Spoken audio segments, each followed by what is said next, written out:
Tyson-Monroe. I am 12 years old and I'm currently showing a steer through Wedgefield Middle FFA chapter. I've been in the program for 2 years now. However, this is my first year showing at Florida State Fair. With this being my first year showing a steer, I have grown to learn that there are many different topics that go into showing cattle.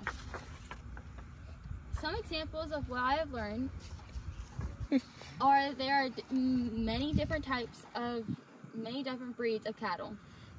The advancements in breeding technologies, along with genomics. Today I hope that I can teach you a thing or two about what I know and what I've learned. Start off with is breeds. I have 3 steers here and all 3 of them are different. The one in the middle is Jack. He is my state steer. He is a Charlotte. The one next to him is a Brangus. And the one on his left is a Semi-Angus. All 3 of these types of steers are very different in their own ways, based on color, the way their structure is, along with meat quality. Like Charolais, his breed is taller and a faster growing rate and leaner meat. They're commonly used for crossbreeding. The calf on his left is a Brangus.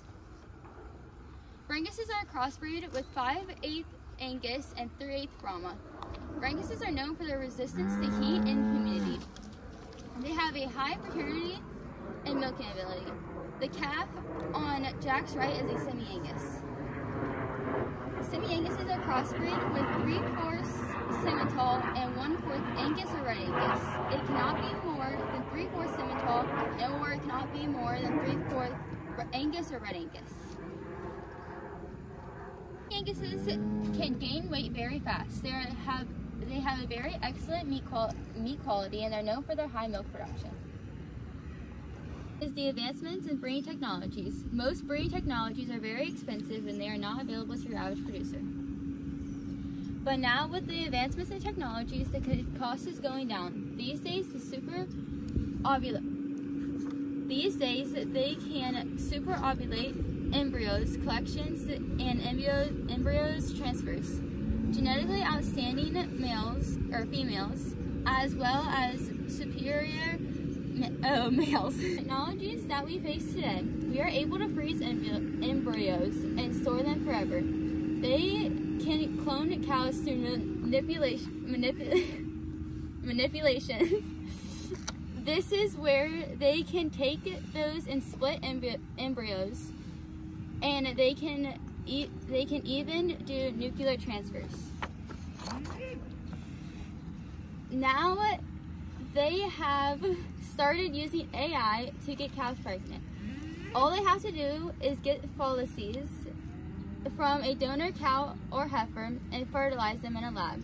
Then culture them for a little, then they can be transferred to a recipient cow. DNA tests for people, they have them for cows. You can get them and see what breed or breeds your cow is in the DNA test. The DNA test can also show what specific genetic disorders your cow might have by the DNA.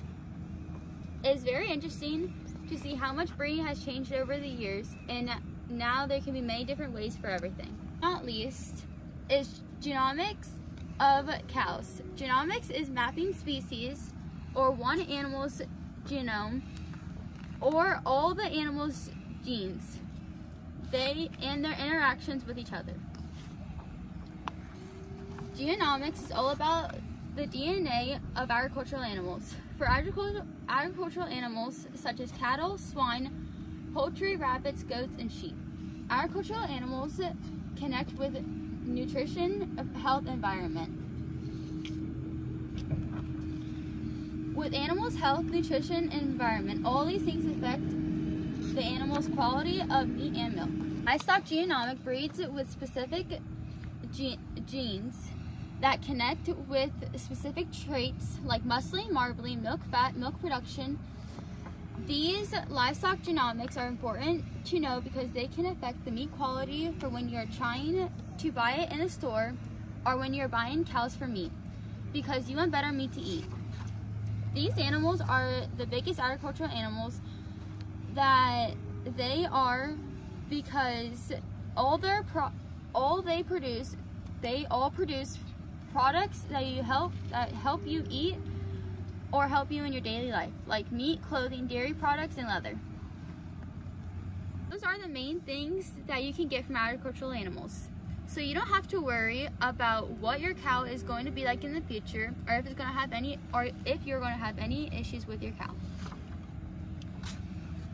They have genomic testing that these test for future probability or any problems in the future. All the information I have shared with you today can tell you a little more about breeds of cattle or some of the differences that there are in breeds of cattle. Next, to breeding technologies, where now you can know how many different things and advancements in breeding technologies. Last, and all the way to genomics of agricultural animals. I hope you have also learned a little bit about me, and I can't wait for the fair.